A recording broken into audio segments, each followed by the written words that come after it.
दोस्तों, जब इंसान की शादी होती है तो ना तो बीवी को पता होता है कि मुझे अपने आदमी के साथ में किस तरीके से चलना है, और ना ही आदमी को पता होता है कि मुझे अपनी बीवी को किस तरीके से हैंडल करना है। औरत हमेशा ये चाहती है कि मुझे एक ऐसा मर्द मिले जो मुझे डोमिनेट करे, मुझे लीड करे। लेकिन इंसान की, आदमी की खुद अपनी गलतियों से वो ऐसी गलतियां कर देता है कि उसकी बीवी ही उसको लीड करने लगती है। तो आज हम इसी बात को समझेंगे कि जो इंसान अपनी ज़िंदगी में पीछे गलतियां कर चुका है और उसकी बीवी उसके हिसाब से नहीं चलती, तो वो उसके हिसाब से कैसे चलेगी, किस तरीके से वो उसको हैंडल कर सकता है, इस बात को समझेंगे और एक कहानी के जरिए समझेंगे। बहुत ही छोटी सी कहानी है। ओके। दोस्तों, दो दोस्त होते हैं। एक होते हैं हकीम जी, वो लोगों को दवाइयाँ देते थे, उनकी दवाइयों से लोग सेहत पाते थे, तंदुरुस्त होते थे और बीमार ठीक होते थे।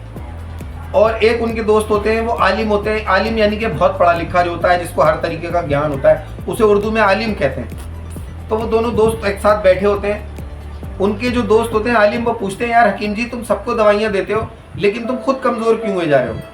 तो हकीम जी कहते हैं, यार मैं क्या बताऊँ, मैं अपनी बीवी से बहुत परेशान हूँ। मैं जब उससे कहता हूँ कि कपड़े धो ले तो वो कपड़े नहीं धोती उस दिन। जिस दिन मैं कहता हूँ चावल बना ले, उस दिन रोटी बनाती है, और जिस दिन कहता हूँ रोटी बना ले, उस दिन चावल बनाती है। जैसा मैं करता हूँ, कहता हूँ, बहस में आके उसका उल्टा ही करती है। तो उनके जो दोस्त होते हैं आलिम, वो उनको सलाह ये देते हैं कि तुम अब एक काम करना मेरे कहने से, जब तुम्हारा चावल खाने का मन करे तो तुम ये कहना कि रोटी बना ले, तो वो चावल बना लेगी। और जब तुम्हारा रोटी खाने का मन करे तो कह देना चावल बना ले, वो रोटी बना लेगी। यानी तुम्हारा जो मन करे उसके हिसाब से अपोजिट बता देना। अरे कुकर की सीटी बंद कर दो। तो दोस्तों, उनके जो दोस्त होते हैं आलिम, वो उनको बताते हैं कि अगर तुम्हारा ये मन करे कि कपड़े धुलवाने, तो बीवी को मना कर देना कपड़े मत धो लियो, और जिस दिन मना नहीं धुलवाने उस दिन कह देना कि कपड़े धो ले। वो आपके हिसाब से उल्टा चलेगी, लेकिन काम अपने आपकी मर्जी का होगा। उनके समझ में आ जाती है, वो अपनी बीवी को अपने हिसाब से उल्टा चलाते हैं। कोई बात नहीं, वो इसी तरीके से उनकी ज़िंदगी हकीम जी के हिसाब से चलने लगती है। जो उनका मन होता था उसके अपोजिट वो बात कहते थे, उनकी बीवी उसका उल्टा करती थी, लेकिन वो काम हकीम जी की मर्जी का होता था। ऐसे करके उनकी काफ़ी ज़िंदगी गुजर गई, उनको एक्सपीरियंस हो गया। उन्होंने सोचा कि क्या करा जाए। हालांकि वो अपनी बीवी से थक गए काम उल्टा करवाते करवाते, तो उन्होंने सोचा यार इससे पीछा छुड़ा लिया जाए। खैर, ऐसा सबको नहीं करना है, ये तो मैंने कहानी बताई है। घर पे गए और उन्होंने अपनी बीवी से कहा, तुम्हारी मम्मी की तबीयत खराब है और आज तुम घर मत जाना। मेरे पास खबर आई है कि तुम्हारी मम्मी की तबीयत ज्यादा सीरियस है, लेकिन तुम घर मत जाना। तो इस पे उनकी बीवी जोर से बोली, गुस्से में आके, घर मत जाना? मैं तो घर जरूर जाऊंगी और अभी जाऊंगी, तुम रोक के दिखा दो, देखूं किसमें हिम्मत है जो मुझे रोक के दिखाए। वो उन्होंने कपड़े पैक करे और बाहर जाने लगी। वो उनको बाहर दरवाजे तक जाते जाते पीछे से बोलने लगे कि मेरी बात सुन, बाहर दरवाजे तक तो आ गई है, लेकिन अब घर तक मत चली जाइयो।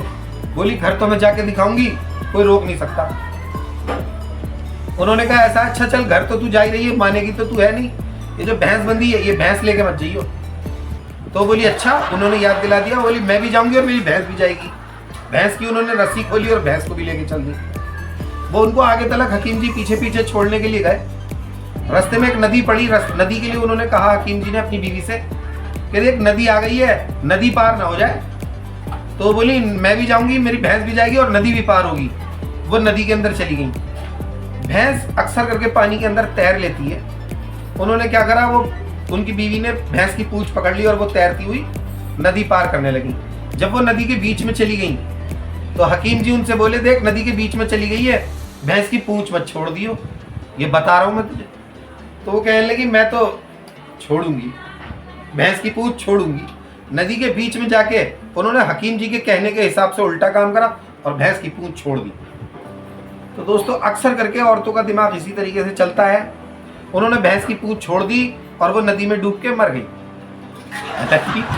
ये नहीं कह रहा हूं कि सभी लोगों को ऐसा करना है, लेकिन हैंडल इसी तरीके से करना है दोस्तों। ना ही तो बीवी पे हाथ उठाना है, ना ही उससे आर्ग्यूमेंट्स करना है।